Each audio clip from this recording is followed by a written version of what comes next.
Persuasion is defined as the process by which a message induces change in beliefs, attitudes, or behaviors.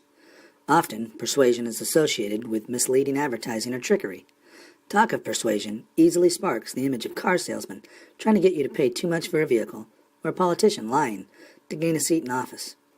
It sometimes is described as propaganda or brainwashing, but it can also be informative and educational. What about persuasion for social good?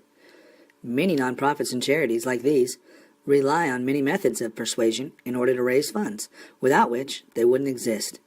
Let's look at some of the ways in which these evil methods of persuasion can actually help facilitate some social good. There are two main paths to persuasion. The first is the central route, or the presentation of direct, relevant, and logical information with the assumption that the audience will analyze carefully and then sympathize with your cause. An example of this may be when a speaker who is highly knowledgeable and invested in the issue presents facts and information about the organization or the issue at an event. This method is used rather infrequently. The other, more common path to persuasion is the peripheral route. This entails all the tricks we picture when we think of persuasion, and is a common feature of mass persuasion used in social media, television, commercials, etc.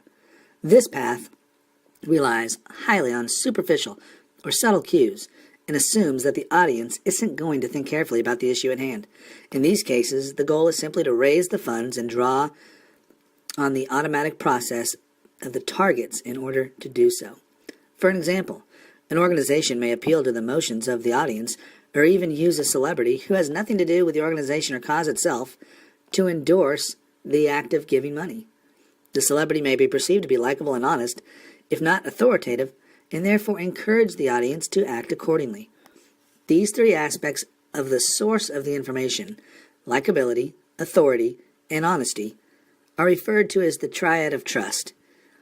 Organizations or charities may also rely on the target audience's fixed action patterns, heuristics, or trigger features, such as adding phrases like, "for a good cause," to the end of a request, using vivid imagery of negative situations, or showing simple, dismal facts, to bring about high levels of guilt, which is highly correlated to the likelihood of a donation according to numerous studies, even if the target is aware of the methods of persuasion being used. So, although the power of persuasion can be used as a corruptive means to deceive, sometimes these same methods, and many others, can be used to raise money and awareness to help give an animal a home, alleviate world hunger, or take care of sick patients.